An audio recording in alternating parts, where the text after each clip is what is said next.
Welcome students, learn physics with a clear concept চ্যানেলে সকলকে স্বাগত জানাই। আজকে আমাদের আলোচ্য বিষয় হবে ঘর্ষণ, ফ্রিকশন। তাহলে প্রথমে দেখি ঘর্ষণ কি।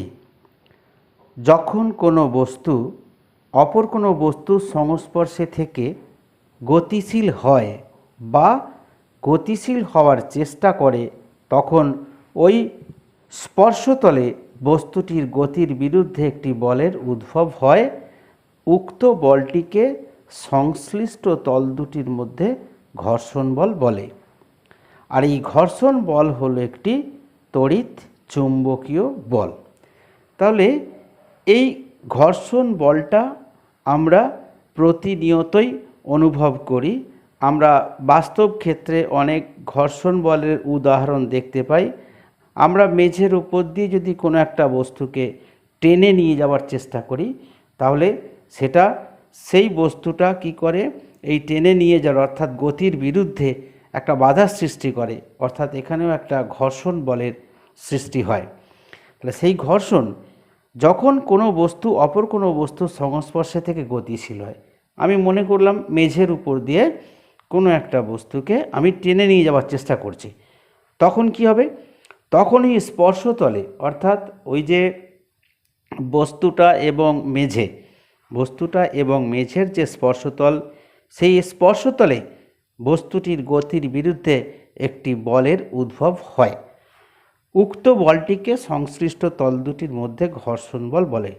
তাহলে কি হলো, এই যে বলটা, এই যে বিরুদ্ধ বলটা সংশ্লিষ্ট তল দুটির মধ্যে ক্রিয়া করে, তখন এই বিরুদ্ধ বলটাকে আমরা ঘর্ষণ বল বলবো। তাহলে ঘর্ষণ বল হলো একটি তড়িৎ চুম্বকীয় বল। আসলে এই বলটি একটি তড়িৎ চুম্বকীয় বল, ইলেকট্রোম্যাগনেটিক ফোর্স।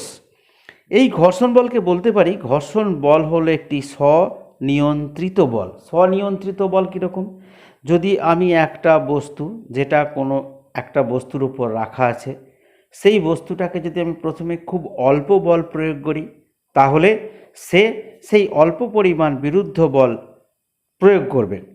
এইরকম করে আমি যদি ক্রিয়া বলটাকে বাড়াতে থাকি, তখন কি হবে, এ অটোমেটিক্যালি নিজে থেকেই ও ঘর্ষণ বলটাকে বাড়াতে থাকবে।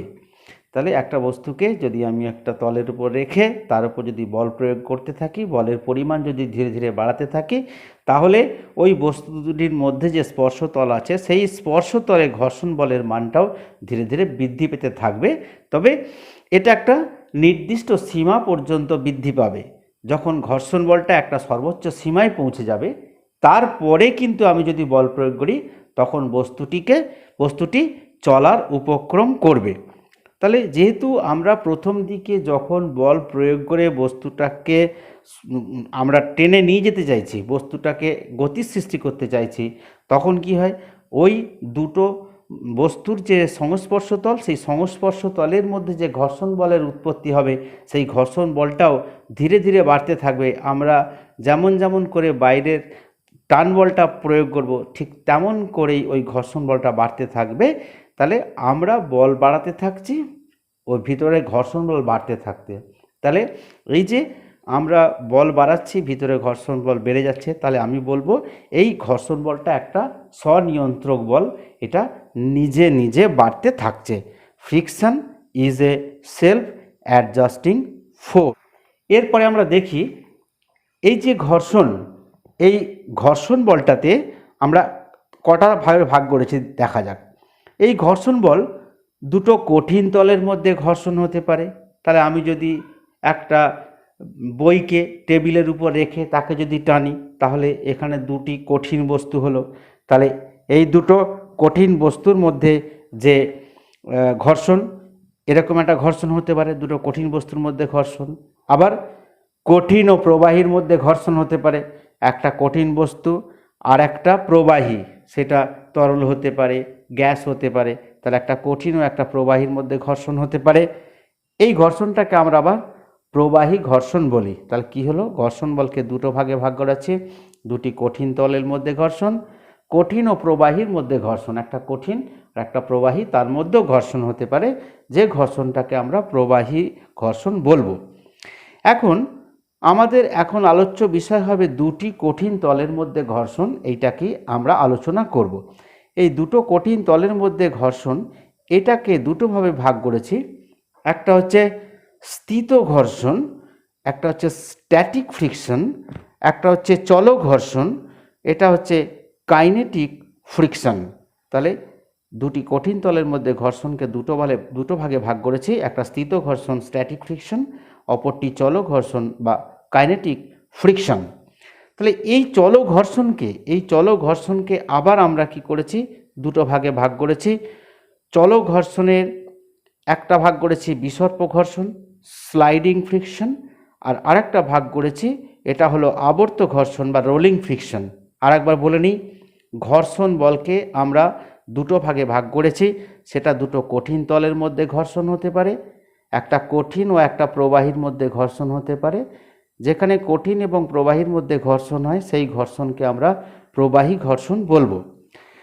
দুটি কঠিন তলের মধ্যে যে ঘর্ষণ, এইটাকে আমরা দুটো ভাগে ভাগ করেছি, একটা হচ্ছে স্থিত ঘর্ষণ স্ট্যাটিক ফ্রিকশন, আর একটা হচ্ছে চল ঘর্ষণ কাইনেটিক ফ্রিকশন।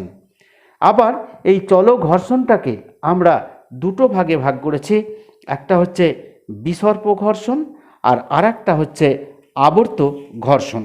এরপরে আমরা একটা একটা করে ঘর্ষণ বলগুলো সম্পর্কে আমরা একটা আলোচনা করব। প্রথমেই বলবো স্থিত ঘর্ষণ বা স্ট্যাটিক ফ্রিকশন কাকে বলবো।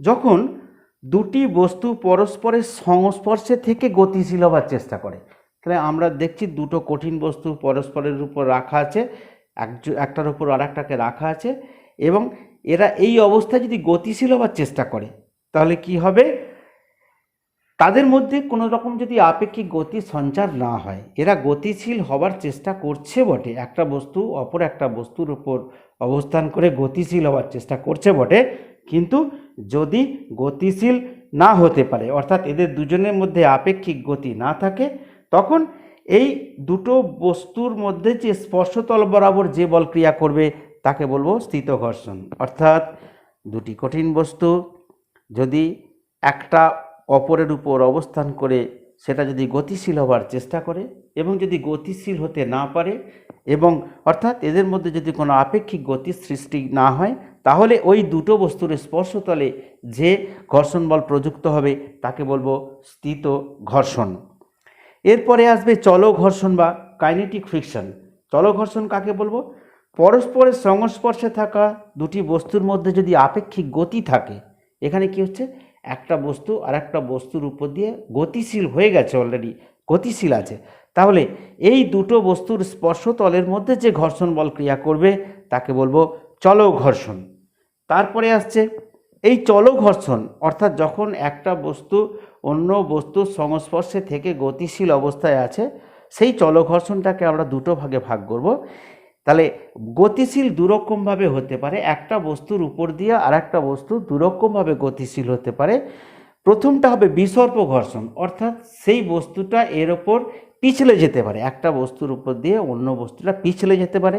তাহলে এইরকম যদি পিছলে যায়, তখন ওই বস্তু দুটির মধ্যে যে ঘর্ষণ বল ক্রিয়া করবে সেইটাকে আমরা বলবো বিসর্প ঘর্ষণ বা স্লাইডিং ফ্রিকশন। আর যদি আবর্ত ঘর্ষণ, যদি আমরা দেখি যে এই বস্তুটা একটা বস্তু অন্য বস্তুটার উপর দিয়ে গড়িয়ে যাচ্ছে, যদি একটা বস্তু অন্য বস্তুটার উপর গড়িয়ে যায়, তাহলে এই দুটো বস্তুর স্পর্শতলে যে ঘর্ষণ বল ক্রিয়া করবে তাকে বলবো রোলিং ফ্রিকশন। জাস্ট আর একবার মনে করে নিই, স্থিত ঘর্ষণ কী হলো, যদি একটা বস্তু অন্য বস্তুর উপর অবস্থান করে গতিশীল হওয়ার চেষ্টা করে এবং গতিশীল হতে পারে না, অর্থাৎ আপেক্ষিক গতি তাদের যদি না থাকে, তাহলে দুটো বস্তুর স্পর্শতলে যে ঘর্ষণ বল সেটা হবে স্থিত ঘর্ষণ। চল ঘর্ষণ, যখন একটা বস্তু অন্য বস্তুর উপর দিয়ে গতিশীল হয়, তখন ওই দুটো বস্তুর স্পর্শতলে যে ঘর্ষণ বল ক্রিয়া করে তাকে বলবো চল ঘর্ষণ বা কাইনেটিক ফ্রিকশন। আর বিসর্প ঘর্ষণ কাকে বলবো? যদি একটা বস্তু আর একটা বস্তুর উপর দিয়ে পিছলে যায় তাহলে এই বস্তু দুটির সংস্পর্শতলে যে ঘর্ষণ বলের উদ্ভব হয় তাকে বলবো বিসর্প ঘর্ষণ। আর যদি একটা বস্তুর উপর দিয়ে আর একটা বস্তু গড়িয়ে যায়, তাহলে একটা বস্তুর উপর দিয়ে যদি আর একটা বস্তু গড়িয়ে যায় তাহলে এক্ষেত্রে যে ঘর্ষণ বল ক্রিয়া করবে সেই ঘর্ষণটাকে আমরা বলবো আবর্ত ঘর্ষণ। এরপরে স্থিত ঘর্ষণ এবং সীমাস্থ ঘর্ষণ। স্থিত ঘর্ষণের সংজ্ঞাটা আমরা আগেই পড়েছি, জেনেছি স্থিত ঘর্ষণ কি। Static friction and limiting friction. স্থিত ঘর্ষণ ও সীমাস্থ ঘর্ষণ, static friction and limiting friction. এখানে আমরা দেখিয়েছি এইটা একটা তল আছে, এই তলের উপরে একটা বস্তুকে আমরা রেখেছি। তাহলে এই বস্তুটাকে যদি আমি পি বল প্রয়োগ করে গতিশীল করার চেষ্টা করি তখন কি হবে? তাহলে এই বলের বিরুদ্ধে একটা ঘর্ষণ বলের উদ্ভব হবে, যেটাকে আমরা Fs দিয়ে এখানে লিখেছি।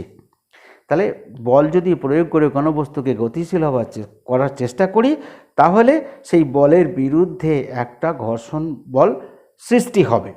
এখানে দেখি, অনুভূমিক বলের মান বাড়াতে থাকলে এক সময় বস্তুটি গতিশীল হওয়ার উপক্রম করে, অর্থাৎ এক্ষেত্রে ক্রিয়াশীল ঘর্ষণ বলের মান সর্বোচ্চ হয় এবং এর থেকে সামান্য বেশি বল প্রয়োগ করলে বস্তুটি গতিশীল হয়। সুতরাং এই যে স্থিত ঘর্ষণের সর্বোচ্চ মানকে সীমাস্থ ঘর্ষণ বলে। তাহলে আমরা বস্তুটাকে পি বল দিয়ে টানবার চেষ্টা করছি।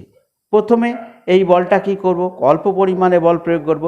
এই বলটাকে ধীরে ধীরে আমি বাড়াতে থাকব, এই স্থিত ঘর্ষণের পরিমাণও বাড়তে থাকবে। তাহলে আমি যত পি বলটাকে বাড়াতে থাকব ততই এফএস বলের মানটাও বাড়তে থাকবে।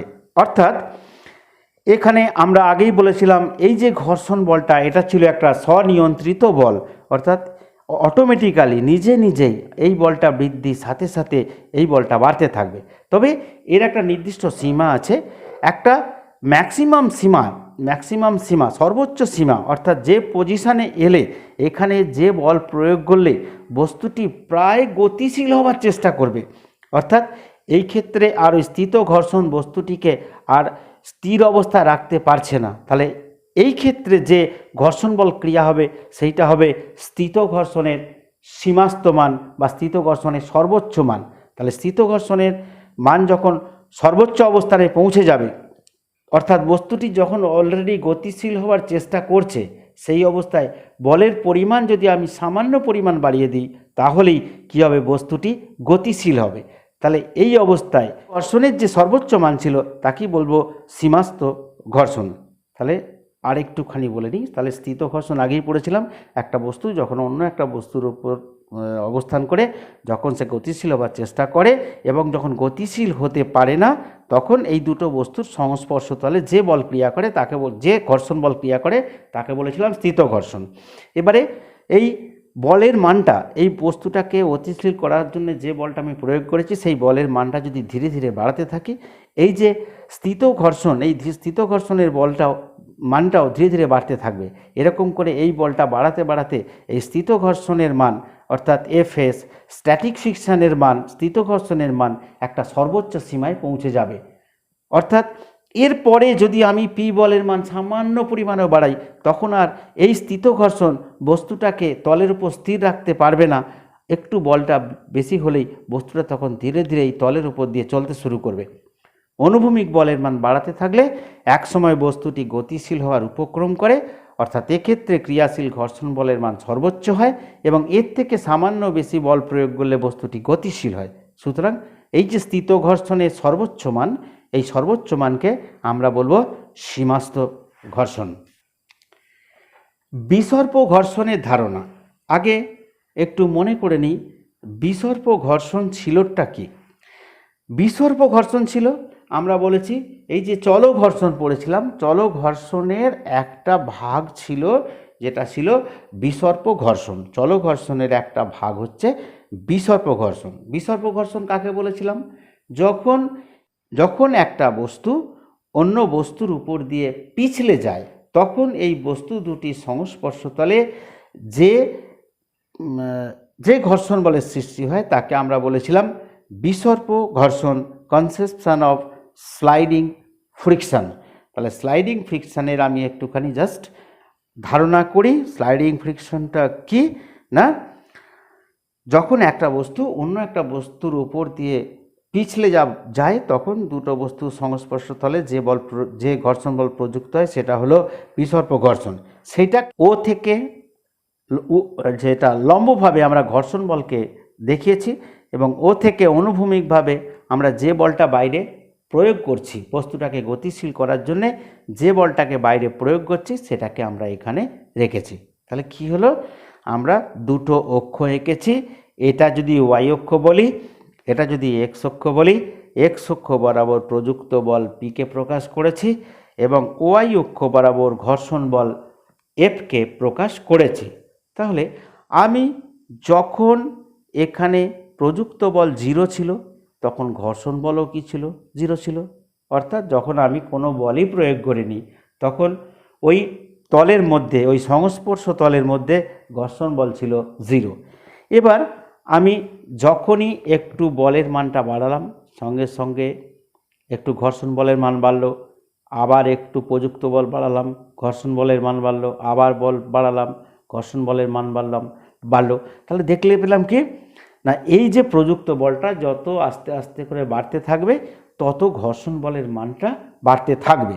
তাহলে এরকম করে প্রযুক্ত বলটা বাড়াতে বাড়াতে এটা এমন একটা অবস্থায় পৌঁছাবে যখন আর ঘর্ষণ বল বাড়বে না, স্থিত ঘর্ষণের মান আর বাড়বে না, অর্থাৎ স্থিত ঘর্ষণের মান একটা সর্বোচ্চ সীমায় পৌঁছে যায়। তাহলে এখানে আমরা দেখতে পাচ্ছি ওডি পরিমাণ বল প্রয়োগ করার ফলে স্থিত ঘর্ষণের মান ডিএ পরিমাণ অর্থাৎ সর্বোচ্চ অবস্থানে পৌঁছে যায়। এরপরে যদি আমি প্রযুক্ত বলের মান আরও বাড়াতে থাকি, যদি প্রযুক্ত বলের মান আরও বাড়াতে থাকি তখন আর বস্তুটা কি করে, বস্তুটা আস্তে আস্তে করে চলতে শুরু করে। এখানে দেখতে পাচ্ছি যেই মাত্র বস্তুটা চলতে শুরু করলো সঙ্গে সঙ্গে ঘর্ষণ বলের মানটা ধীরে ধীরে কমতে থাকে। তাহলে যখন সর্বোচ্চ স্থিত ঘর্ষণের পরেও যদি আমি বলের পরিমাণ বাড়াই তখন বস্তুটা ধীরে ধীরে গতিশীল হয় এবং বস্তুটার ঘর্ষণ বল ধীরে ধীরে কমতে থাকে। এখানে দেখতে পাচ্ছি ঘর্ষণ বলটা এ থেকে বি, এখানে ঘর্ষণ বলটা ধীরে ধীরে কমতে থেকেছে। তাহলে বস্তুটা যখন সদ্য গতিশীল হয় তখন সেই ঘর্ষণ বলটা আস্তে আস্তে করে কমতে থাকে, কমতে কমতে আবার একটা নির্দিষ্ট মানে পৌঁছায়। আমি এখানে পৌঁছানো দেখছি ঘর্ষণ বলটা কোথায় হয়ে গেছে, ইবি পরিমাণ ঘর্ষণ বলে পৌঁছে গেছে। এরপরে কিন্তু আর ঘর্ষণ বলটা বাড়বে না, কমবে না, ঘর্ষণ বলটা স্থির থাকবে। অর্থাৎ আমি বিসি এই রেখাটা দিয়ে ওই ঘর্ষণ বলটাকে সূচিত করব, অর্থাৎ বিসি রেখার যে কোনো বিন্দুতে ঘর্ষণ বলের মান সমান। তাহলে কি দেখলাম, আমরা যদি দুটো অক্ষ বরাবর ওয়াই অক্ষ বরাবর ঘর্ষণ বলকে প্রকাশ করি, এক্স অক্ষ বরাবর প্রযুক্ত বলকে প্রকাশ করি, তাহলে আমরা যত প্রযুক্ত বলের মান ধীরে ধীরে বাড়াতে থাকব তত ঘর্ষণ বলের মান বাড়তে থাকবে। এই রকম প্রযুক্ত বলের মান বাড়াতে বাড়াতে ঘর্ষণ বলের মান একটা সর্বোচ্চ সীমায় পৌঁছাবে। এখানে এ বিন্দু, এটা হলো ঘর্ষণ বলের সর্বোচ্চ মান, অর্থাৎ এখানে ঘর্ষণ বলের সর্বোচ্চ মান হচ্ছে ডি থেকে এই সরলরেখাটার দৈর্ঘ্য হবে ঘর্ষণ বলের মান, ম্যাক্সিমাম ঘর্ষণ বলের মান, যেটাকে আমরা সীমাস্থ ঘর্ষণ বলছি। সীমাস্থ ঘর্ষণের পরে যদি একটু বল প্রয়োগ করার চেষ্টা করি তখনই বস্তুটা গতিশীল হবে। তাহলে সীমাস্থ ঘর্ষণে বস্তুটা গতিশীল হবার উপক্রম করছিল, কিন্তু এখন তার থেকে যদি আরও বেশি বল প্রয়োগ করি তখন এবার বস্তুটা ধীরে ধীরে গতিশীল হবে এবং ধীরে ধীরে ঘর্ষণ বলের মানটা কমতে থাকবে। এবি পথে বস্তুটার তলদ্বয়ের মধ্যে ঘর্ষণ বলের পরিমাণ কমতে থাকবে এবং এক সময় এটা আবার একটা নির্দিষ্ট মানে পৌঁছাবে, যেটা আমরা বিসি সরলরেখা দিয়ে দেখিয়েছি। অর্থাৎ এখানে ঘর্ষণ বলটা একটা স্থির ঘর্ষণ বল ক্রিয়া করবে। তাহলে বিসির যে ঘর্ষণ বল এইটাকে আমি বলবো চল ঘর্ষণ, আর ও এর যে মান, ও এর এই রেখাটাকে, এটাকে বলবো স্থিত ঘর্ষণ, আর বিসির মানটাকে বলবো চল ঘর্ষণ। পরিষ্কার বুঝতেই পাচ্ছি যে সীমাস্থ ঘর্ষণের মানের থেকে চল ঘর্ষণের মান কম। এরপরে আমরা আসি পারমাণবিক স্তরে ঘর্ষণের ধারণা। তাহলে এই যে ঘর্ষণ বলটা প্রযুক্ত হচ্ছে, এটা কেনই বা এরকম বল প্রযুক্ত হচ্ছে, কেনই বা একটা বস্তু অন্য বস্তুটার গতির বিরুদ্ধে বাধার সৃষ্টি করছে। আমরা দুটো বস্তুকে খালি চোখে দেখলে তাদেরকে মসৃণ বলে মনে হতে পারে। দুটি বস্তু যাদের স্পর্শতলগুলোকে আমরা খালি চোখে দেখলে মনে করতে পারি সেগুলো একটা স্মুথ সারফেস, সেগুলো একটা মসৃণ তল। কিন্তু যদি ওটাকে অণুবীক্ষণ যন্ত্রের সাহায্যে আমরা দেখব যে তলটা মোটেই মসৃণ নয়, বরং ওই তলটায় অসংখ্য খাঁজ যুক্ত থাকে, এর মধ্যে অসংখ্য খাঁজ থাকে। তাহলে এখানে আমরা এ একটা বস্তু দেখিয়েছি, বি একটা বস্তু দেখিয়েছি। তাহলে এ বস্তুতে এরকম খাঁজ আছে, বি বস্তুতে এরকম খাঁজ আছে।